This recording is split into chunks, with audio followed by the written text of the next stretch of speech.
Well, that was certainly interesting. I mean, got more time than Donkey Kong, more time than Mario Kart, more time than either Pokemon Presents we've had. Oh, but any time that Sakurai has something to say and show is welcome for me. Hello, everyone. Now that I've had a few days to let it sit, and with its release coming, on November 20th this year, I thought I would give my reaction and thoughts on this month's direct for Kirby Air Riders. Something of a sequel or reimagining to the 2003 GameCube cult classic, which I honestly would not be surprised if they put the original on GameCube classics in the near future. Be a safe pick to be sure. And this is going to be kind of like the ones I did on Smash Brothers a while back when Ultimate was getting updates and characters.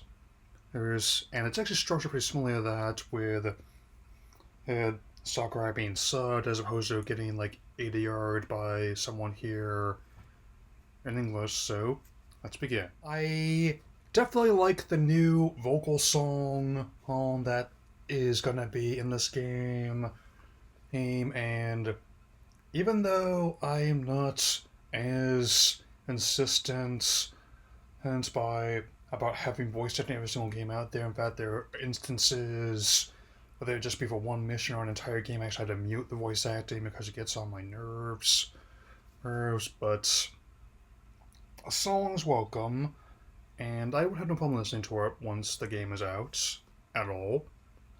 I also kind of like how he even brings up his development and vlogs, which you should check out if you haven't already. For those who have, you know that game he mentioned in the pitch process, this video he did, apparently, this was it.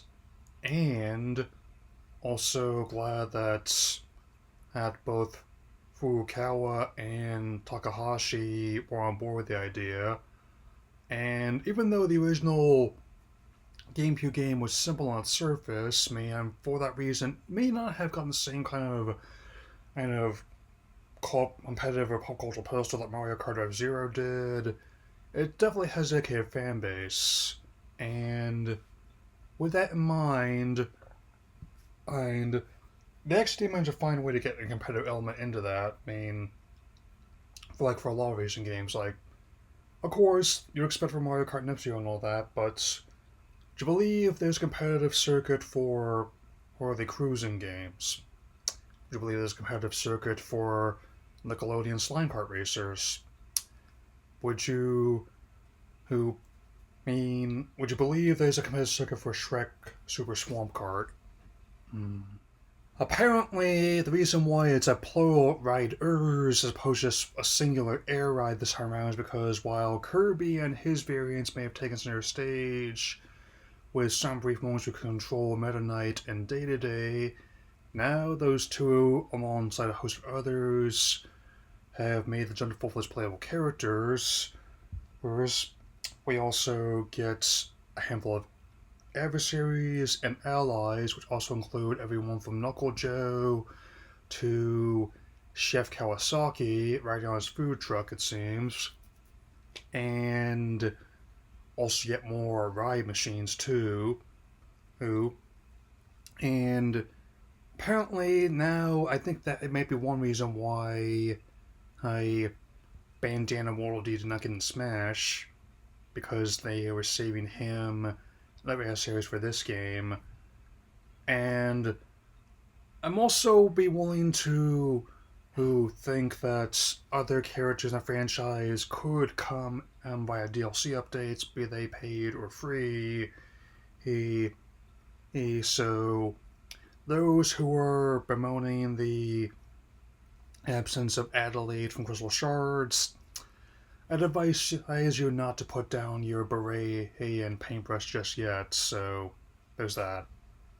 On top of the boost charge mechanic from the last game being the primary button you used, In fact, the only button you use to boost me apart from steering, you now have a special button as well. Oh, man.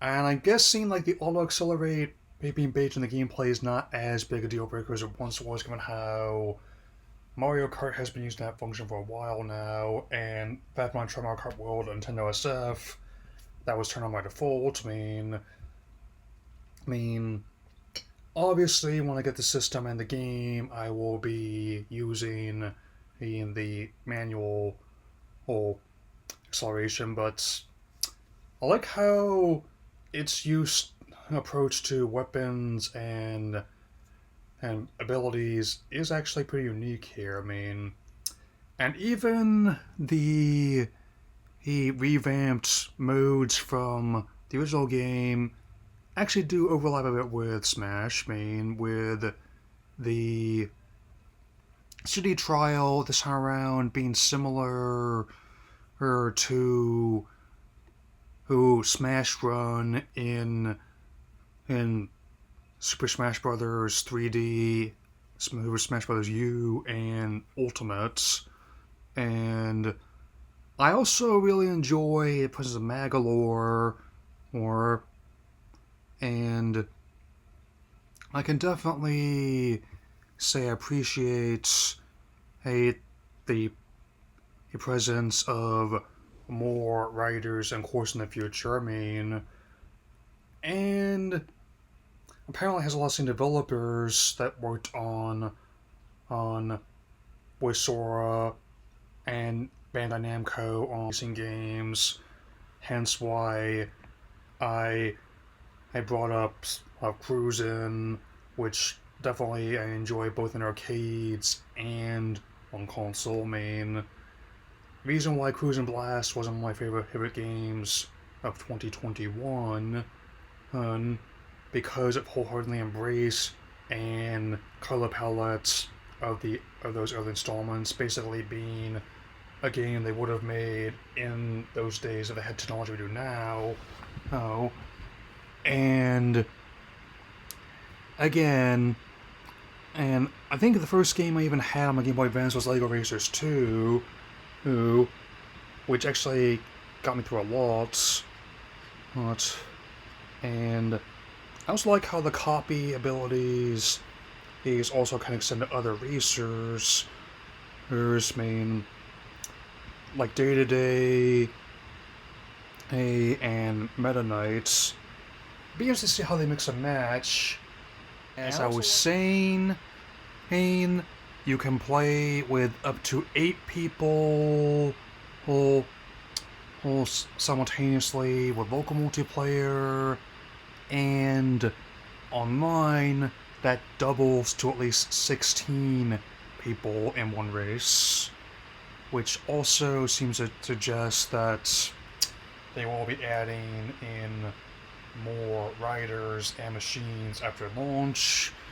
But like a lot of Nintendo's first party games, I'll be more than enough to keep you busy until that happens. I mean, I'm a guy who bought the Smash Pass, both rounds of it, before I even knew who was going to be inside, but still spent hours upon hours, whereas when I first got the game and my first Switch, unlocking and playable characters in World of Light.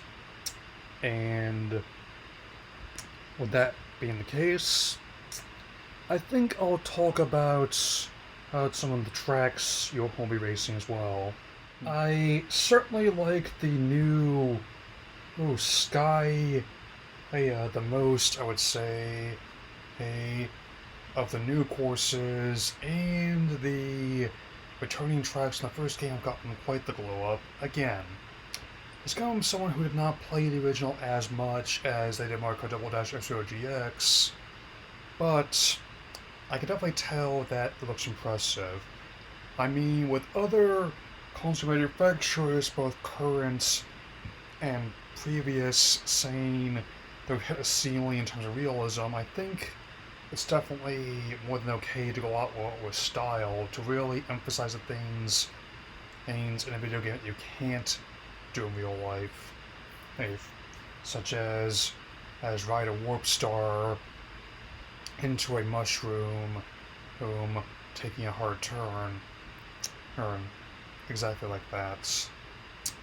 And I once again reiterate, I really like the range of the music we're hearing on this one.